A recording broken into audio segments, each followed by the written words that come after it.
how wonderful they are. No pressure.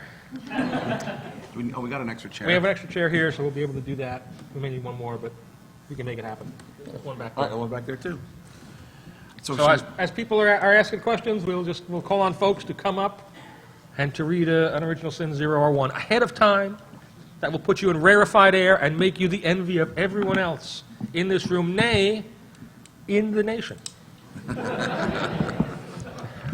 So, who wants to be the person to come up and ask the first question? There's a microphone right there if you guys want to stand up and line up. It's worked pretty well yesterday. Or one person's going to ask a question, and that's the end of the panel. So I'm wondering about Spider-Man. So I know that the Spock is ending and Peter Parker is returning.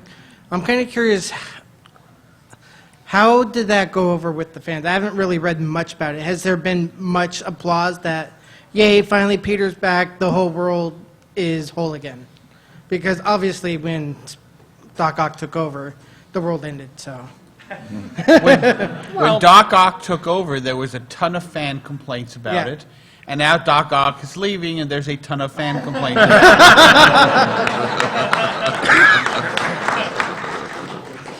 it. So that was easy. So are you guys ever get into details on Black Widow's and Hawkeye's relationship? Well, both Black Widow and Hawkeye have titles at the moment, and they're both in Avengers, and we've seen, a bunch of stuff. I believe there's a Black Widow issue coming up, and I want to say it's 7, but I could be wrong. I could be off by an issue one way or the other, because it's not my book. And that deals a little bit with Clint and Natasha. But there'll be more to spin out on that as the months move ahead. Okay. He's a fan. You want to bring him up? Yeah, well, why not? Get him. Who just asked that question? You in the green shirt? Yes. This guy. Are you a fan of Black Widow? Yes. Would you like to read Original Sin number 1 with Black Widow in it? Come on up. All right.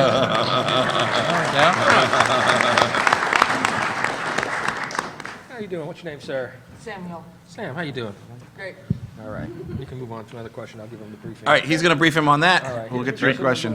Hello. I am a huge fan of X Factor, so Peter, thank you very much for that. Thank you. But this question is for everybody. I was hoping that you could talk a little bit about, for you as well, as part of everybody, the difference between writing a team book and a non-team book and that process. Well, when you're putting together a team book, the first thing that you really have to do is decide which characters you're going to use whose personalities will nicely clash with each other. You don't want to write a team book where everybody gets along really well. Otherwise, you're going to be writing Star Trek: The Next Generation. That's not intended as a slam. Gene Roddenberry's dictate about Star Trek: The Next Generation was everybody gets along. You always want to have characters who are going to be butting heads, which is why, for example, in putting together the new X Factor, I knew I wanted to have Gambit and Quicksilver in there because I knew immediately they'd be butting heads, because when you have Quicksilver with pretty much anybody, there's going to be conflict. But I thought Gambit would be particularly nice. When you're writing, when you're doing a team book, it's a clash of myriad personalities. When you're doing a book where it's a lead character, it's a different dynamic. You've got your lead character, and then you want to put together a supporting cast. But the supporting cast's personalities all have to, in some way, shape, or form, reflect the lead character. They have to highlight some aspect of his personality. They have to, in some way, shape, or form, enable you to tell stories that will build upon your lead character. Everything always comes back to the lead. When I was doing Hulk, every supporting character reflected off of Bruce Banner in some way, shape, or form. It's much more centralized. If you're doing a team book, it's much more spread out. So that's, to me, is the really big difference when you're talking about the two. Yeah, I mean, I'm relatively new to that, to writing a team book, but I think so far that it is a question of point of view. Can you hear Jason out there? Okay. Can you hear me now? I said I'm relatively new to writing a team book, but so far it feels fairly natural. It's not that much different than writing a solo book, but I think the difference is that the point of view is, like you said, much more concentrated when you're dealing with a single character. Conflict is certainly always, that's drama. And with a team book, you have much more opportunity for different kinds of dramas. So you have to, for me, it's the difference between, there has to be sort of a thematic through line with a team book that is, in a way, a little, by its nature, it's less concentrated. Yeah. Yeah. Dennis is someone whose team book had the mandate of kill every character in it. Speaking of conflict, Well, yeah, I mean, the upside of that was I get the smaller and smaller cast, because we started out with 18, and having 18 people do anything is pretty difficult in 20 pages. But yeah, I mean, I think the difficult thing about having so many characters is that you want everybody to be interesting, and you want the reader to understand what's going on in all the different heads. In Arena, the way we did that was each issue had a different point of view character. So for 20 pages, you jumped into the head of that character, and they were the solo star for an issue. Because it's really difficult to have a giant cast and tell a story where they all do something, so you can kind of move around between them. I'm excited by the prospect of maybe doing a solo book at some point, because I've only done team books, and it is a real challenge, I think, to balance those personalities and then also give everybody time to shine and do it all in 20 pages where you also tell a story. and Cullen is the one guy who is writing a solo character book up here currently. Oh, well, Peter with Spider-Man as well. But you want to tell us a little bit about Magneto and your experience with that? Well, yeah, it's when you wite a team book, you do have to give everybody a little bit of you want to balance all the characters and make sure everybody gets their fair share of page time, but you also have the benefit of in a team. You're getting to see the story through the eyes of several different characters, and with a book like Magneto, while he will have a supporting cast, especially in the first few issues, he's all by himself, and we get to see the world through his eyes, and it's a very dark place, and it's a very dark way of viewing the world. So you get to I get to spend a lot of time there, which means I'm going to have therapy bills in a few years, but or I'm sorry, more therapy bills. But it's nice to be able to concentrate on that view and really delve into that character in a much deeper way. Thank you. So just how awesome is the Spider-Verse series going to be coming up here? Extremely. Going to be Extremely awesome. 86%. 86. I Awesome. like that. At present, 86. All right. I sat with Dan Slaughter at a convention in London, actually, 2 weekends ago. And Dan laid out for me everything that's going to be coming up in Spideyverse. Tell us, please. No. I will simply tell you this. Every Spider character ever is in this. I mean, every Spider character. I'm not just talking about comic books. Peter Porker. Okay? Peter Porker. Awesome. The 1966 Ralph Bakshi Spider-Man, who always just swung like this, with his web lines attached to absolutely nothing. I won't go into further detail on that, just to say that every single incarnation of Spider-Man that has ever existed is going to be in this thing. So if you have ever read anything, or watched anything, or listened to things on records that had Spider-Man in it in any way, shape, or form, this is the crossover for you. It's completely insane. I'd like to hear Dan Slott's opinion about writing a team book. That sounds like more than 86% awesome, by the way. I like to manage expectations. This early in the game. That's why they pay him the moderately large sums of money. Follow-up question, may I read Original Sin next? How about you come up and read the Zero? Sure thing. All right, come on up.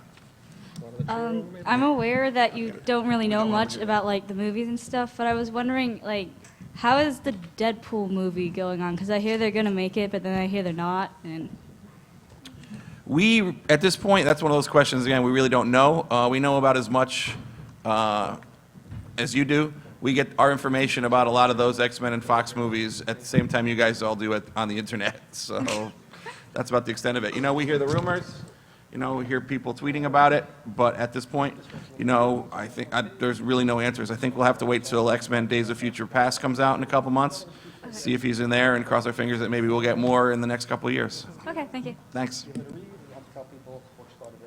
Hi, so I grew up in the 80s reading the X-Men and New Mutants, and I was really excited when Fearless Defenders came out and Danny Moonstar was in it. Now that that series is over, is there any plans to do anything with the characters from Fearless Defenders? I'm a big Danny Moonstar fan, so it's just a question of like, she's in my notes. I just have to find a place to get to it, in a natural way. I don't want to force that.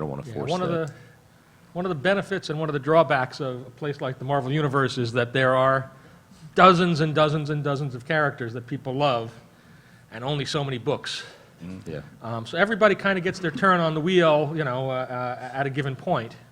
And when those stories really click with you guys, the audience, they go on, they continue, they become an ongoing thing. I'm sure that we'll see Danny and we'll see the other Fearless Defenders characters again in different places. I don't know exactly what those are right this second. Because people liked them and dug the work that Cullen and Will did on the book and editor Ellie Pyle. Chances are somebody will pick them up again and bring them back somewhere else at some point. But it's there's more people wanting to be on the merry-go-round than there are seats on the merry-go-round in terms of characters. So sometimes guys have to wait in line.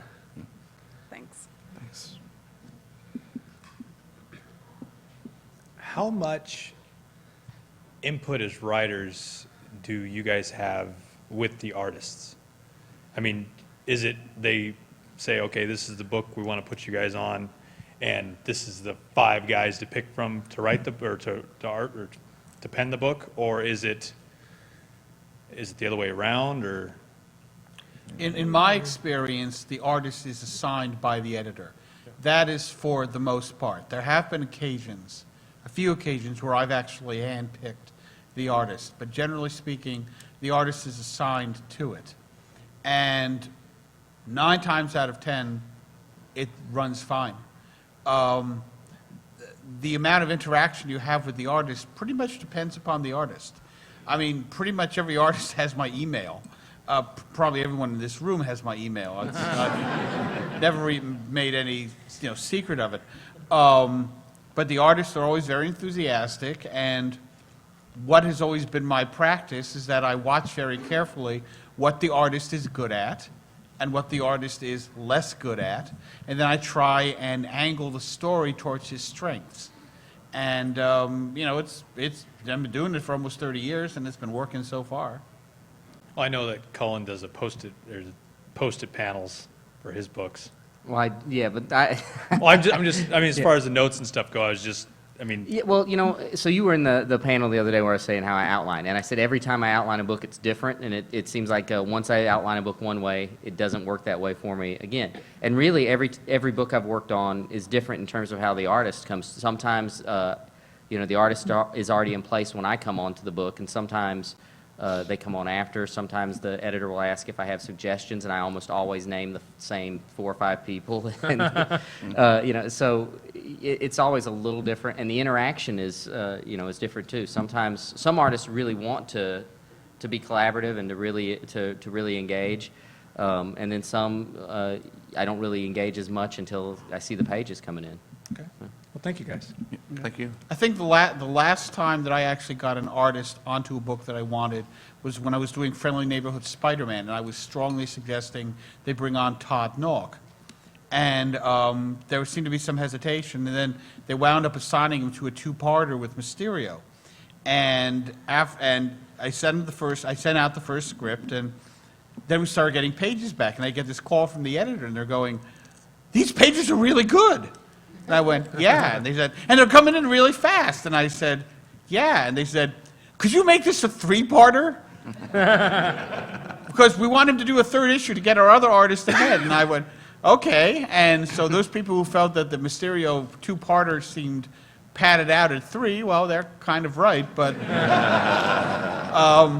and then they wound up bringing Todd on to finish out the run on Friendly Neighborhood Spider-Man, so that was, very entertaining. And, just to answer a little bit of your question from an editorial perspective, there's really no set way that the artists are hired. It's different almost by each book, by each office, and by each editor, I would say, Sometimes, we need to manage the career of an artist, and we notice that they're, kind of moving up the food chain, getting a lot of buzz, so we want to put them on a bigger book. Other times, the artist will come to us and say, I'd love to draw this character and this character and this character, we keep it in mind. Other times, like Peter said, the writer comes and said, "Hey, I know these guys who are, working on Marvel books, who I would love to work with someday, or here's this guy you might not know about who's working on a book for Image or something like that. Can we bring them over?" And then there's some consultation between the editor and the executive editor, and, they talk about, if they think it would work stylistically. So there's really no set pattern in how it works. It's just a kind of different mix of opinions that all come together to try to put the best creative team together possible for the story that they're trying to tell. However, slipping CB at 20 does help. Or donuts. Or donuts. Donuts actually help more. This is a question about your guys' relationships with the movie-making process, in that does Marvel Movie Studios liaison a lot with you guys when they come to make a film based off of the various characters, or is there, just the level of interaction between you guys? Well, in general, there's a lot of interaction, and that interaction tends to be the higher up the food chain that you go. At Marvel, we have what we call the creative committee, which includes, Joe Quesada and Dan Buckley and Brian Bendis and a few other people, and they tend to be involved in all the conversations about not just film, but television and animation and licensing and so forth. And so there's a conduit through which all that information passes. Individually, the further down you get, the average editor at Marvel may not be dealing very much with what's going on the film side, and the average PA on the film may not know exactly what's going on in the comics.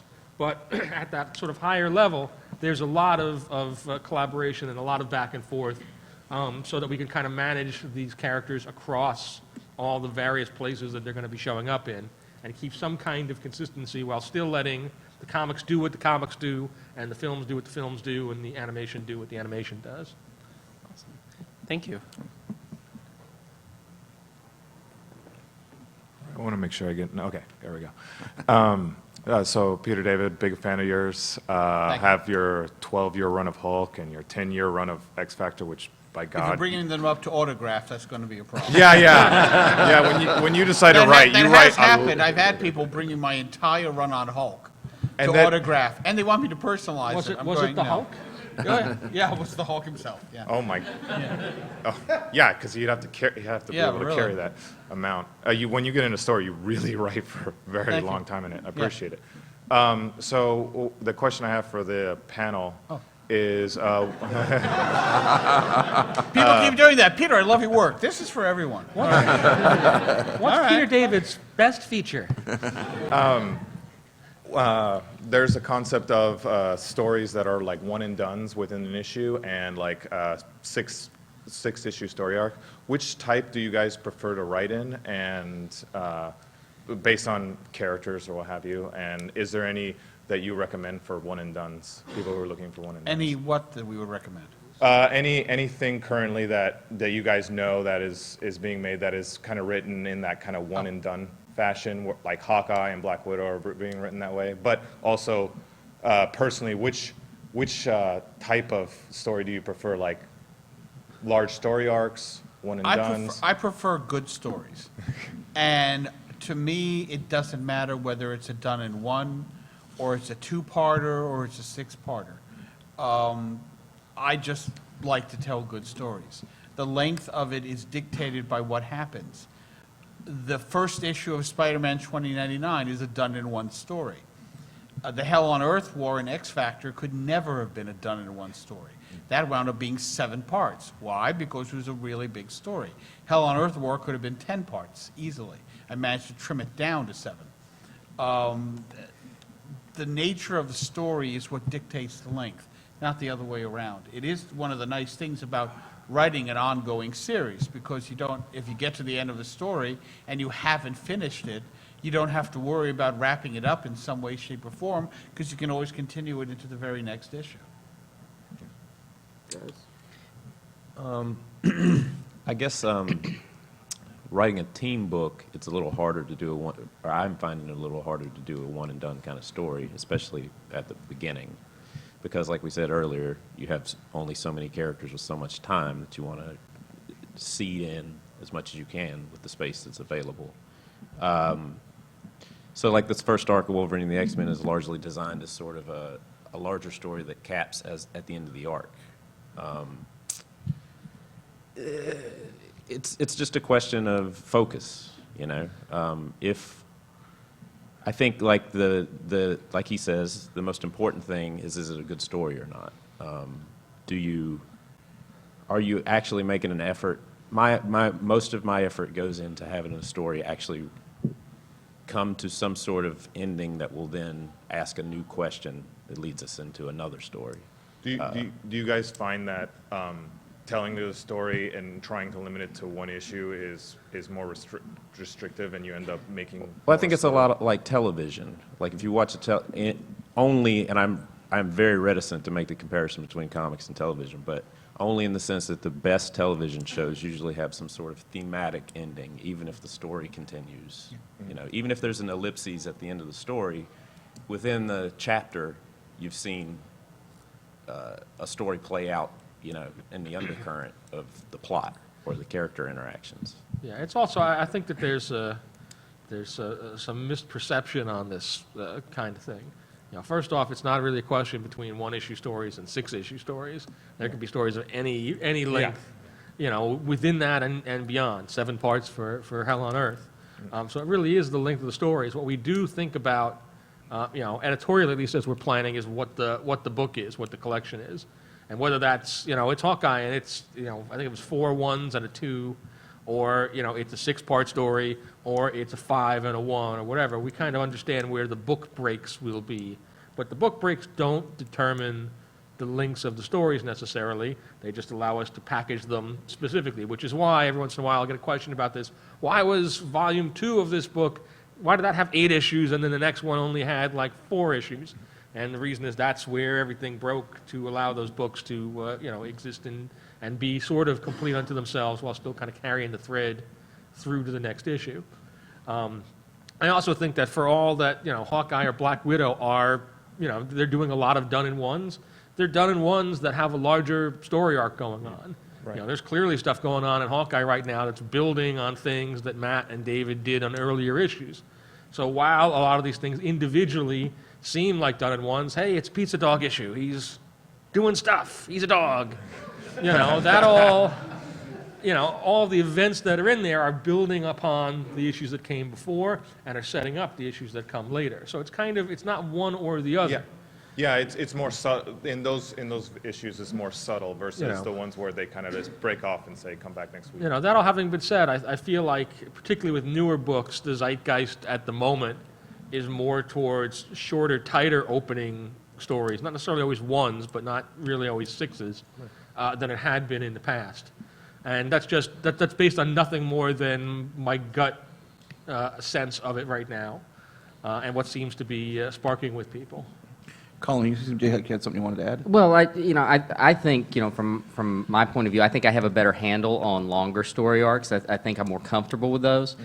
But yeah, it depends on the story, you know, and I've tried my hand at the last 6 issues of Fearless Defenders, for instance, was a series of one and done stories that had a loose connection with each other.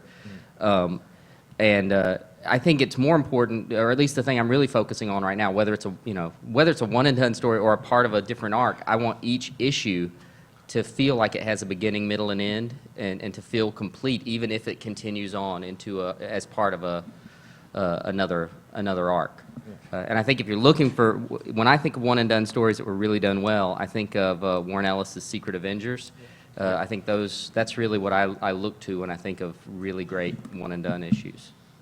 Thank you. And speaking of, you asked for recommendations. If you're Yeah. looking for Moon Knight #1, if you haven't read it, is fabulous. Yeah, that Okay. totally, that's exactly the same Right. train of thought of that type of stories. Okay. Yeah, so great And recommendation. Silver Surfer #1 is not one and done, but you should buy it anyway.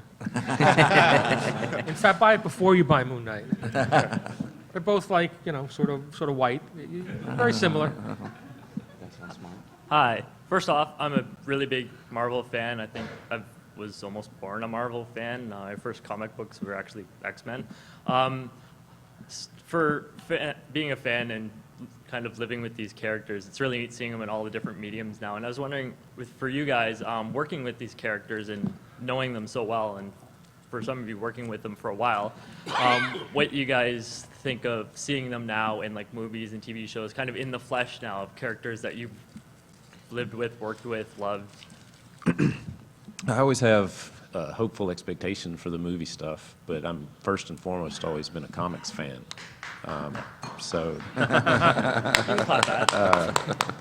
So like for me, like it doesn't live or die on whether it's a good movie or not. For me, it's always that, if I enjoy the comics, because I just enjoy the form of comics. I wouldn't be an artist if it weren't for like reading X-Men.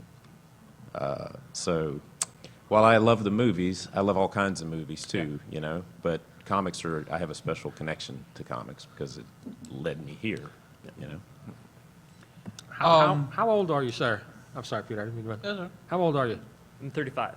What a crazy world we are in right now, because 35 years ago, man, nobody knew any of this stuff, and now we're going to do a movie with a tree and a raccoon. Yeah. Yep. My king. Holy mackerel! I'm actually still surprised. My kingpin looked like his headquarters was in a laser tag. I have to say, the thing that really fractures me about fans today, and I sound like an old fart, but fans are so hypercritical of comic book movies.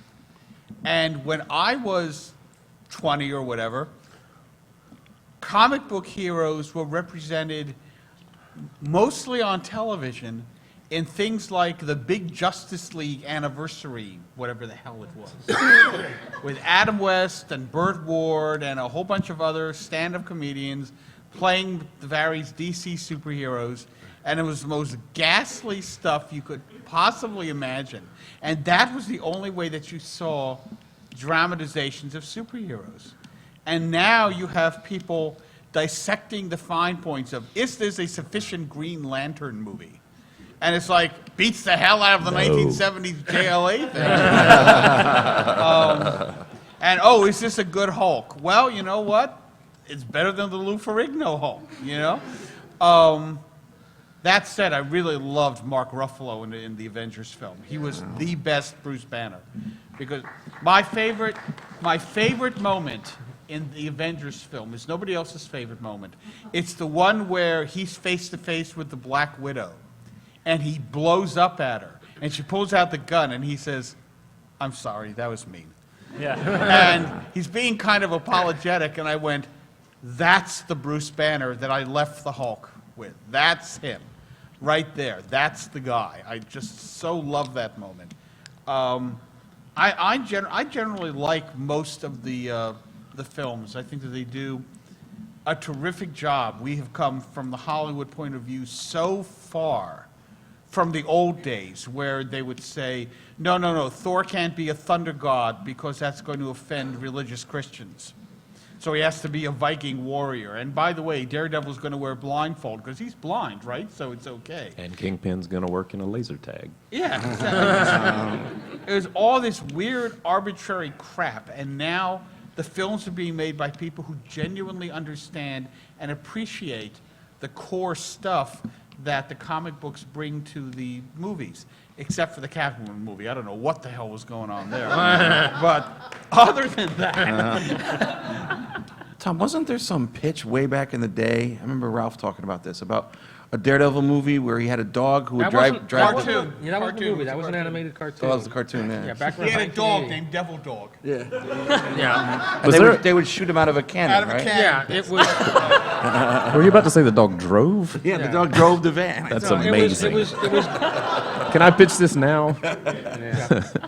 No, yeah, animation gets weird. I think I'm trying to remember who it was that they were having a meeting with the MTV Spider-Man animated series, and there was somebody, and one of the MTV executives was saying, "Does it have to be a spider? Spiders are so icky. Can he be bitten by something else?"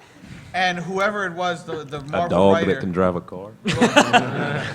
and then we shoot him out of a He gets cannon. bit by it.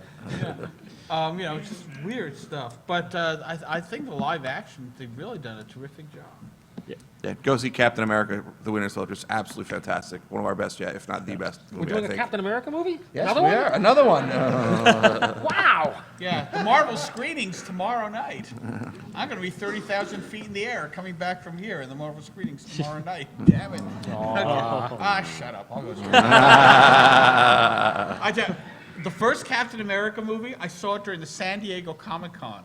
Yeah, And I bought a ticket to the local movie theater at San Diego, and I go into the movie theater, and there is nowhere to sit. I mean, nowhere. Everyone's got either seats reserved or everything. And I finally, in desperation, I walked to the front of the theater, and I said, "Hi, I'm Peter David. I write for Marvel Comics. Who would like to have me sitting next to them during this movie?" And like 36 hands. Here, right here, we're good.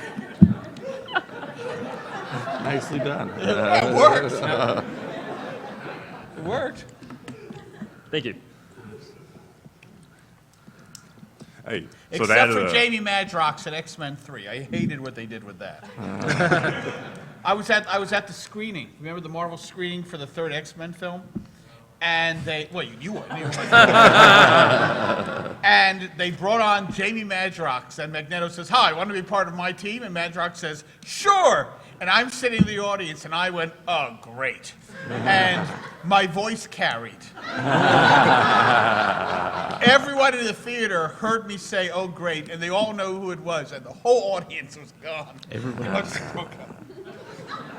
Hated But, that. Yeah. to add to the tree and raccoon, I'm incredibly excited about the Guardians movie. But I'm a big Marvel Cosmic fan. Chaka, Yeah. But the 2005 to 2010, the Cosmic characters and story arcs, that was glorious for me. But after Thanos Imperative, things kind of just ended and kind of fell off for a couple of years and it's starting to pick back up. I was wondering if there's going to be like a solid explanation of like what happened, like where all the other characters, like, because it was like all like the rest of the Guardians, like, is it going to be picked back up or what's going on with that? Well, if you're talking about specific characters or specific story threads, yeah, all of that stuff will eventually find their way back into the books again, as they do. You know, no different than what we were talking about earlier with the Fearless Defenders. You know, anybody that was in and around those books eventually will show up again. Cammy's in Avengers Undercover. What's That's that? right. Cammy That's is in Avengers Undercover. Really? Yeah. And Avengers Arena, which you can come by from me. That's awesome. Okay, but yeah, that was just pretty much my question. I was just curious because like I was expecting with like the Guardians movie coming out, the child was kind of excited. It's like, oh, a bunch of the characters to come back. But the new series, I really like the art for. But yeah, that was my question. Who's your favorite character? Oh, Star-Lord, without a doubt. All right. It's Star-Lord is the perfect hero. But yeah, probably between him and just the banter between Groot and Rocket. Because I heard there's going to be a series with, I think it was, I can't remember if it was Rocket and Groot or just Rocket. It's just Rocket Raccoon and Scotty Young. It launches in June. Yep. That's awesome. But yeah, but yeah, that was just my question. Thanks. Thank you. Cool, thank you. Ooga chaka. Okay, now the song's So I kind of grew up on the cartoons back in the early 90s, X-Men and Superman. Or not Superman, sorry, Spider-Man. Oh, I was wondering. No, You teamed sorry. up with Superman? Sorry. X-Men and Spider-Man. Okay, they're my favorites. I didn't read a whole lot of the comics. I read some of the X-Men comics that my dad had back in junior high. I think they were some of the it was like Wolverine Origins type stuff. Right. I really want to get back into reading comics or I want to really get into it, but I'm not, it just seems like there's so much. It's kind of overwhelming. I don't really know where to start. Like X Factor. X Factor. It's all collected in trade paperbacks. Go check that out. Okay. If I really like X-Men and I want to get more into that, and I really like Nightcrawler. I love Gambit. He's one of my other favorites too. X Factor. X Factor. Okay, sounds like Or that's. also, there's a new Nightcrawler series being written by Chris Claremont and Oh. drawn by Todd North. Okay. All right, awesome. I'll have to look into that. On the X-Men side, I would say Astonishing X-Men by John Cassaday and Joss Whedon, if you haven't read that. Which one? It's called Astonishing X-Men by Joss Whedon, who created Buffy, I did love the Joss Avengers Whedon. movie. Okay. And then not on the There's X-Men. also a novel of it written by me. Okay. So, and then on the non-X-Men side of things, but a book you might enjoy if you're interested in kind of that X-Men kind of drama on the teen heroes would be Runaways. Okay. Yeah, I've heard a little bit about yeah, that. there's a pretty reasonably priced collection of a lot of the first 12 issues, I think, that's out that I think you really might enjoy. Okay, so X Factor, Astonishing X-Men, and Runaways, pretty Yeah. much. Okay, Wolverine awesome. and What the about for X-Men. Spider-Man? Wolverine and the X-Men. I would suggest the first volume, and the second one, which I write, just started. So there's a lot of backlog that you could go through and quickly kind of refamiliarize yourself with it. All you really need to know is basically that Professor X is dead, and Oh. Wolverine is now the head of the school. Oh, okay. That sounds interesting. What about for Spider-Man? Where- For Spider-Man? Yeah, like a good Spider-Man comic. I think You'd want to read Spider-Man 2099. No, okay. I think for Spider-Man, the new Amazing Spider-Man number Yes. 1 drops at the end of this month, the end of April. Yeah. End of April, yeah. And that's probably the easiest way to get back in. It's got a big number 1 on it. You can buy it even digitally off of the Marvel app. So you don't even Okay. need to leave the comfort of your own home. Okay, awesome. number Thank one. you. Thank you. All right, my man here has finished Original Sin number 1. You prepped for this? You've absorbed it all, and you've... All right, tell people what you thought. Be nice. I thought it was really good. It has a good storyline, a lot of action, a lot of suspense, a lot of detective stuff like Batman. It's sort of like that, except Marvel version. Batman's an Original Sin? Tom! He's the killer. Kill the feed! Like, nobody really knows who this mysterious person is that killed the Watcher, because that's who dies. Oh my God. And they end up dissecting his eyes, so you don't really know who it is, but you know that the Watcher's dead and he doesn't have his eyes, so somebody's using them to do bad stuff, really bad stuff. All right, cool. Well, you enjoy it? Yes. All right. Well, thanks a lot for Thank coming you. up.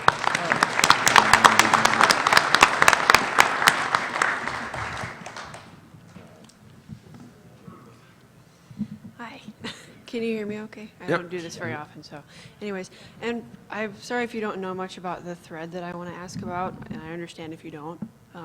But so the Journey into Mystery, I get two perspectives, that it's all about Loki, or it's about Loki from a specific issue and on. So basically, what I want to know is if you're a big Loki fan, is it worth it? I think, the Journey into Mystery Loki run, which I think started with, I'm going to say 524,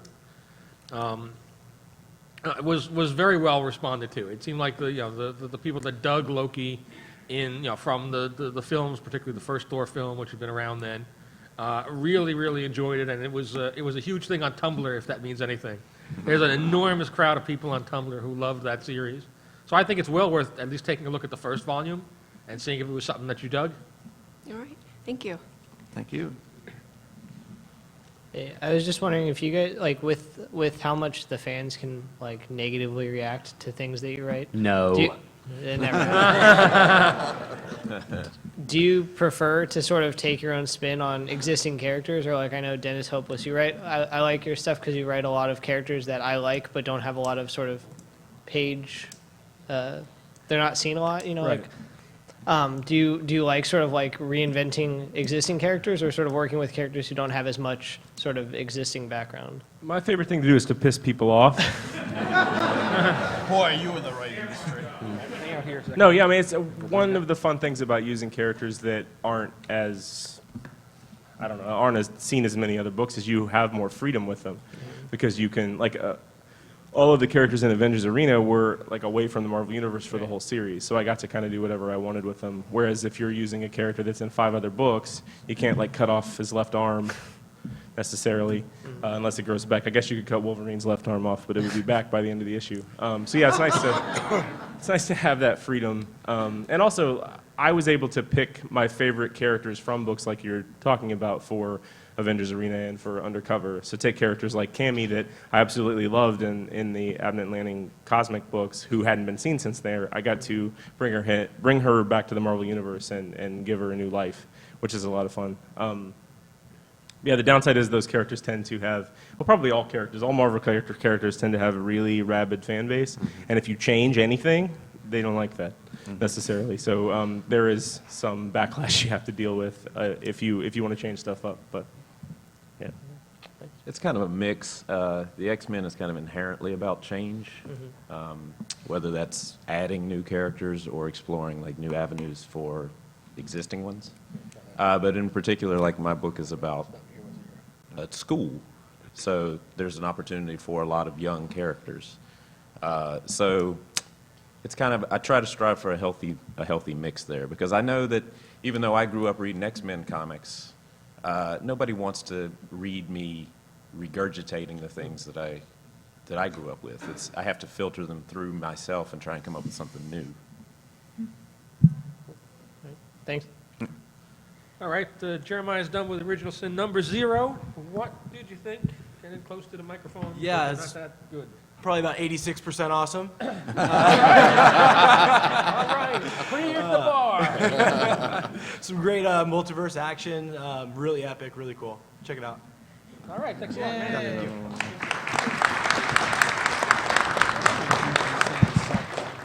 All right, we're at 5 minutes, so we probably need to go quicker. Lightning round Yep. questions, please. Hi. So one of my favorite things in Marvel Comics are the great female characters. And I was wondering, what are your thoughts on a female superhero movie, and which character would you like to see in her own feature film? I think the most obvious character to have a Marvel feature film right now is Captain Marvel. I mean, it's all kind of right there in the name, and that character would fit in really well with the kind of world that's been established in the Avengers and the other Marvel films, and even with Guardians now coming out. So my vote would be for Carol Danvers' movie, Captain Marvel. She-Hulk would be cool. She-Hulk would be cool. I'm going to say Black Widow. That's an easy answer, but I think it's just cater-made for it, you know. I thought they actually had a movie in the hopper with her. I wouldn't know. I love Elsa Bloodstone, and I would love to have a Monster Hunting movie, so that's my answer, my ridiculous answer. Yeah. Maybe a good Elektra movie.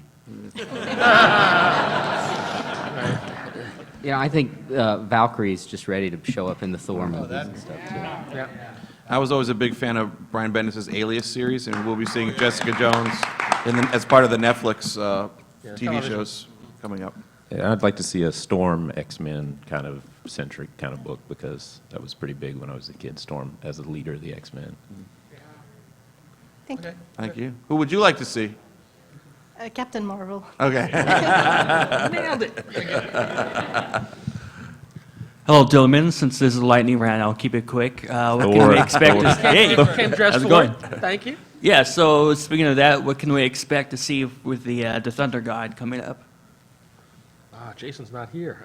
Oh, okay. Yeah. Well, right now he's in the middle of the Last Days of Midgard arc, in which Thor is dealing with a problem that he can't really smite, which is the developments of the evil Roxxon Corporation and the things that they're doing to make a profit by despoiling the Earth that he wants to protect. And while at the same time, in the far future, old one-armed King Thor has to deal with the fact that now in the end of days, Galactus has come back to eat the Earth, and he's the only thing left standing between it and consumption. After that, there'll be some Thor stuff that leads into and throughout Original Sin, and then some big crazy stuff after that, which doesn't tell you anything, but it'll be big and crazy, and you'll know it when we get there. Awesome. Well, And thank you. He'll be in Avengers: Age of Ultron, obviously. Yes. And if you didn't see the Asgardian episode of Agents of S.H.I.E.L.D. with I Sif did. and Lorelai. Okay, you did. All right, great. Thank you. Last question. Hello, my question comment is, as a dad, my daughter earlier asked about Loki, and she was dressed as Loki, asking about Loki the other day. She regretted her question the other day because she worded it badly. She wanted to know more, not just about Loki t-shirts, what more in the Marvel Universe can we expect from Loki in the future? She is a total Loki nut. We have to refer to Thor as Loki 1, Avengers as Loki 2, and Thor the Dark World as Loki 3. She's kind of wondering, is there more books coming? She must have loved the end of Dark World. She did. Holy She loved it a lot. There you go. Right. Of course, when it looked like he died, I think she about stroked out in the theater. She fell for that? Really? All right. No, I'm just surprised because, when the guy comes to Odin and he says, there's a body on the field, and the guy kind of smiles, I'm going, that's Loki in disguise. They can't fool me. Well, I thought it was pretty obvious too, but I think you're a lot older than she probably. she wants to know if there will be a Loki 4 somehow, or a real Loki movie. Obviously he's a villain, but something maybe where he does a movie where he does the right thing, but maybe for the wrong reasons, his own reasons. Right. Well, again, that's obviously something that we don't know intimately about. That's all the guys at the studios are figuring all this stuff out. But certainly Loki was left in a pretty interesting position at the end of Thor: The Dark World, and I can't imagine that there won't be some sort of film follow-up on that in the future. And one last part, and I'll sit down because I know we're almost done. But any other Loki books maybe coming, new versions? Well, again, there's the new Loki series that just launched a couple of months ago. Loki will have a part to play in Original Sin, and Loki will also have a part to play in the thing that comes after Original Sin that we haven't announced yet. Yeah. Thank you. It's always amazing. There's a lot of Loki in the future. And it's always amazing when you get an actor like Tom Hiddleston who so embodies and defines that character, and not just on the screen, but off the screen. He came up to the offices. And, He stole my keys. He did. Now they're Loki. Yeah. Don't clap for that. How many people saw footage of him at the San Diego Comic-Con? Holy crap. Where he came out in the full Loki gear with the wig and everything. And I swear to God, if he had told that audience of 4,000 people, I want you all to get up, follow me, we're going to go crash the DC panel, they would have followed.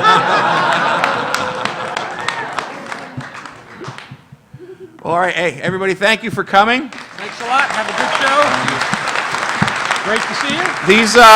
These gentlemen will all be at their Artist Alley table with their books. If you have more questions, you want to check out what they do, you want to just tell people where you are quickly? I'm at JJ something. I'm on this floor over towards the back nearby the zombie people. Dynamite. I'm at J9. Yeah, Dennis and I are at J9. I'm at S.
love it. I love this place. I love the city. I love the cons. It's just been fabulous. Frostology, which I love. It's my favorite. So this one woman brings me a box every year, so I'm going to run them upstairs. I'll let him know. Have you seen him recently? Or because he was out in LA, but you're up in San Francisco. Hello. Really? The entire family? Oh boy.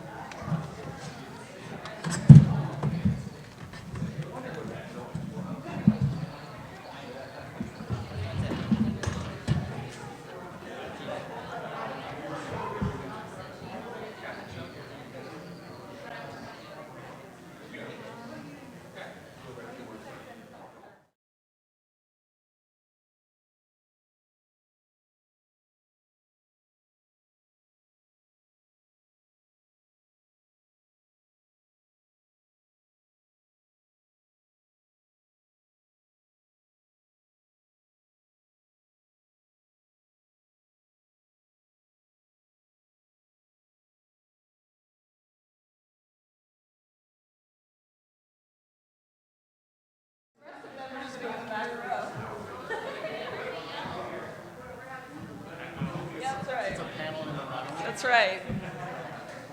What are they all shy?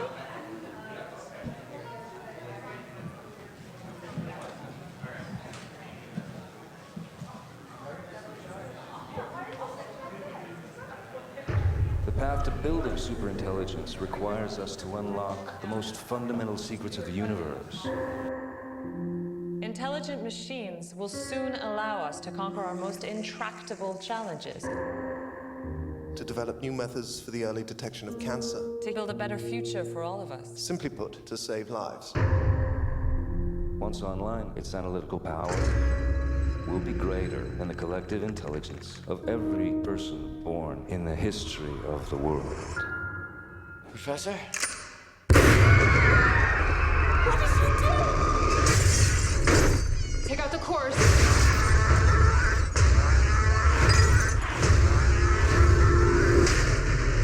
Revolutionary independence from technology, Rift. They hit AI labs all over the country. We're determined to stop any attempt at what you call transcendence. We're looking at 5 weeks before his system shuts down. When I'm gone, keep moving forward. I won't let you go. We can upload his consciousness. We can save him. Not like this. If we missed anything, how will you know who you're dealing with? Oh my God. It's like my mind has been set free. I'm gonna need to expand. I need more power. Get me online. This is not well. Shut it down. Shut it down! It's him! Where are you going? Everywhere. Your friends, they don't know the danger. If she connects to the internet, the first thing it'll do is copy itself. And then there is no taking it down. The real will die. Whatever it is, it's building an army out there. What is this? It's evolution. This isn't evolution. It's an abomination. What the hell's happening? I'm able to fix them. This has gone too far, Will. Stop it! I don't understand. This is the future. This is not our future. You're not here with me. You've changed. Have you fallen out of love with me? No. Have you? If we don't stop him, it will be the end of mankind as we know it.